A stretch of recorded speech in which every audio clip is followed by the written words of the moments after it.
what's up? All right, I'm here with Gregg Blanchard, Senior VP at Inntopia, and the man behind Slopefillers, the industry's really marketing blog, I guess. How would you describe Slopefillers? That's why Slopefillers is a thing. I mean, no one was really talking about resort marketing, and I started talking about it and praising people for what they were doing, and kind of came out of that. I mean, the main, I guess the way I describe it is it's just a place where I interview marketers, I share the awesome stuff that they're doing, I share ideas and analyses, and just give resort marketers a place to get ideas, and new things to think about, fresh thoughts to put into their heads each morning, and stuff like that. You've got a really broad background of skills and interests and stuff. You understand programming, some design background, obviously journalism, analysis. Yeah, I mean, when I was a kid, I could not choose one sport. Like the kids that specialize these days, I'm like the exact opposite. I can play, 15 sports like pretty well. And that sort of happened with me with my career. I was like, I really like marketing, but there's this development stuff that's kind of fun, and I like shooting videos too, and design is a cool challenge.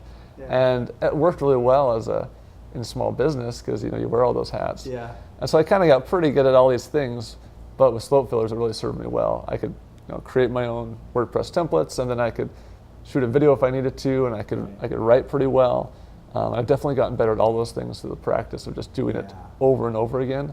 But it definitely, it served me well to be able to create all those things on my own. There's no way I could have afforded some help at that point. It was just a hobby. So how much time is this taking?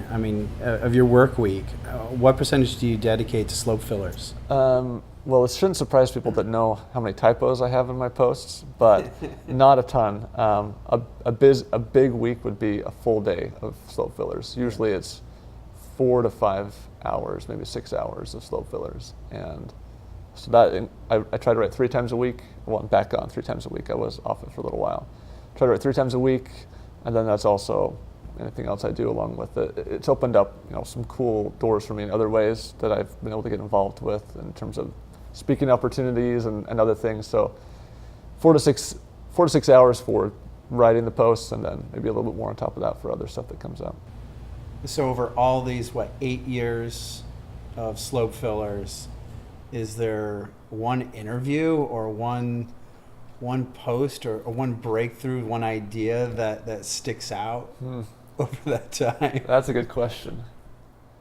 There are a few specific moments where I really feel like some stuff started to begin. I think one is when I early on I kind of had this, I was a little bit pessimistic sometimes. I was a little bit negative. I was like being the tough guy and calling out Jackson Hole for not marketing to me when I was gonna do a race in their area and things like that. And I was like, it was totally stupid because Jackson Hole actually was marketing to me. I just hadn't seen it.